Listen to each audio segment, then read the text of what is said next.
do we risk losing control? I do feel a responsibility to talk to you about the potentially catastrophic risks of AI. The AI future is not going to be won by hand-wringing about safety. It will be won by building, from reliable power plants to the manufacturing facilities that can produce the chips of the future. What if the future of artificial intelligence doesn't depend on smarter algorithms, but on nuclear power?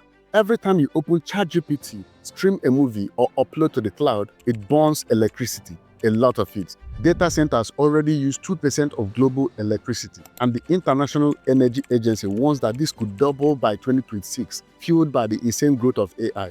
And one man thinks he has the solution, Sam Altman, the CEO of OpenAI, the face of ChatGPT. The guy shaking up tech. He's also quietly chairing the board of a tiny nuclear startup called Oklo. We often see Altman investing heavily on AI, but here's what we don't see. With approximately 7 million shares in Oklo, he's betting millions of his own money that nuclear reactors, the size of a shipping container, can literally power the AI revolution. Sounds crazy, right? But Oklo isn't building giant old-school plants. They want to build micro-reactors, tiny nuclear systems that can power a whole data center, a small city, or even a remote mining operation. Here's the twist. If Altman is right, this isn't just about clean energy, it's about the survival of AI itself. Because without enough electricity, AI growth hits a hard stop. Think about it. By 2030, McKinsey estimates data centers could consume up to 12% of US electricity. That's like adding the power demand of all of Japan just for servers. And yet, the grid we rely on is already buckling under pressure.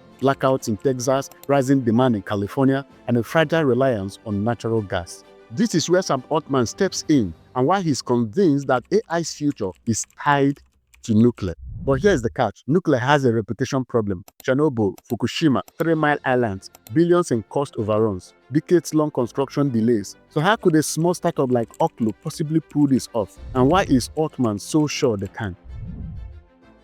Oklo isn't your grandfather's nuclear company. In fact, they started with 2 MIT students, Jacob DeWitt and Caroline Otran, who stumbled on an unusual inspiration, a natural nuclear reactor that formed in West Africa nearly 2 billion years ago. Yes, you heard that right. Nature built its own fission reactor in what's now Gabon. It ran safely for hundreds of thousands of years, and that simple idea planted the seed. Maybe nuclear didn't need to be massive, dangerous, or impossible to build. Maybe it could be small, modular, and safe. Oklo's pitch is simple. Forget mega reactors that take 20 years and $30 billion.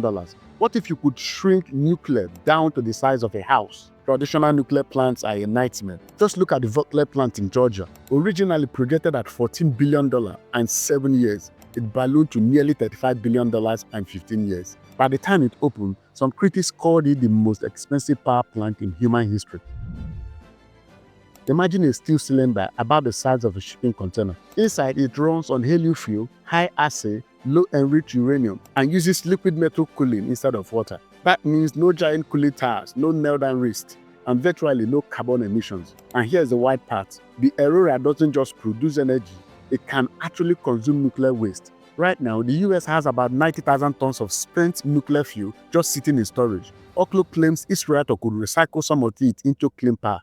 If Oklo works, it solves 2 problems at once, powering the AI boom and reducing nuclear waste. And AI is the key market here. Training a single cutting-edge model like GPT-4 can consume as much energy as 120 average US households use in an entire year. And as AI gets bigger, these demands explode. That's why Oklo has already signed early deals, not with utilities but with data centers and energy-hungry partners like Switch, Diamondback Energy, and even the US Air Force. They bet AI companies don't care about politics, they just want reliable, scalable electricity. But here's the problem. Nuclear isn't about technology, it's about regulation, fuel supply, and politics. And this is where Oklo's dream collides with reality. Here's the catch. Oklo is a pre-revenue company. They haven't built a commercial reactor, haven't been approved to build one, and haven't sold a single kilowatt of power. In 2022, the Nuclear Regulatory Commission flat out rejected their application, saying Oklo failed to provide substantial technical information. That's a nightmare for any startup. But in nuclear, it's potentially game over. Oklo is trying to play in the most regulated industry on Earth. You don't just ship nuclear reactors the way you ship Teslas. Even if regulators gave the green light tomorrow, Oklo faces another problem, fuel. Their reactors run on helium uranium, but the US has virtually no commercial scale production. According to the Department of Energy, the first resupply chains will be ready until late this decade. Meanwhile, the competition is fierce. NuScale Power, already NRC approved, has 12 small modular reactors in production. Bill Gates' TerraPower is chasing a 300 megawatt design, also using advanced fast reactors. Both have deeper pockets, more backing, and fewer question marks. So why are investors still betting on Oklo? Because of its business model. Unlike other nuclear players, Oklo doesn't want to sell reactors, they want to sell electricity. Think of it like AWS. Customers don't build data centers, they just rent the computing. Oklo wants to apply the same model to power: long-term contracts, predictable revenue, and no billion-dollar upfront cost for buyers. In other words, Oklo isn't just a nuclear startup, it's an energy as a service company.